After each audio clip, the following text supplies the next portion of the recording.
Today we are going to be assembling the Calypso-to-go breast pump. Let's take a look at all the pieces together. Here we have our 26mm breast shell. Your nipple will be going into this tunnel here. There are other sizes included in the box.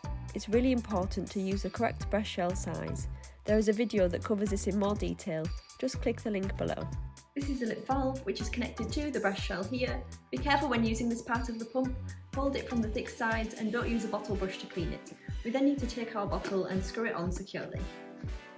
Here is the membrane pot. It needs to face with the smooth sides facing outwards. Once you put it in, just give it a tap to make sure that it's fully down. The membrane pot is an integral part of the pump set, protecting the breast milk and breast pump from contamination, making it a closed system breast pump. Then take the green cap. As you can see, there is a line on it here.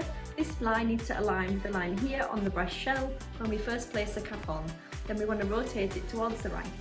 One end of the silicone tubes needs to go onto the end of the green cap. The other end needs to be connected to the tube connector. The tube connector then needs to be connected into the front of the pump. When single pumping, we need to close this cap on the tube connector, and if we are double pumping, we need to put together another pump set. Then the silicone tube will go onto the other opening of the tube connector. There is a connection point for the cable in the back which can be plugged into a plug socket. There is also the option to use batteries which fit into the back of the pump, giving you a more portable option. The Calypso has a bottle holder where you can place your bottle of express milk. This helps prevent spilling your precious breast milk. The Calypso is now ready to be used. Let's take a look at the functions.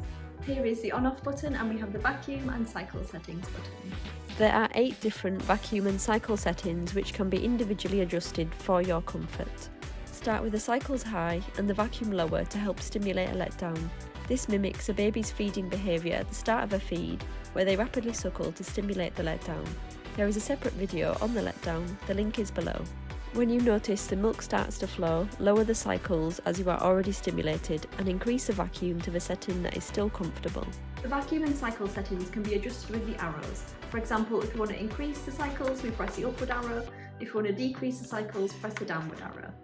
Try experimenting with the settings to find the ones that get the milk flowing best. When you are finished expressing, you can take your bottle container.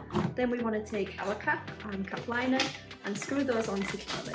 The Calypso-to-go includes a cool bag with ice packs. You can pop your express milk in here and store it for up to 24 hours. The handy combi kit converts the pump set into a manual pump. This may be helpful when you are on the go. Take off the green cap and attach the lid with the handle on. Check out our video where we talk about how to assemble the manual pump. If you want to learn more, click the link below for more videos to help you express with the Calypso.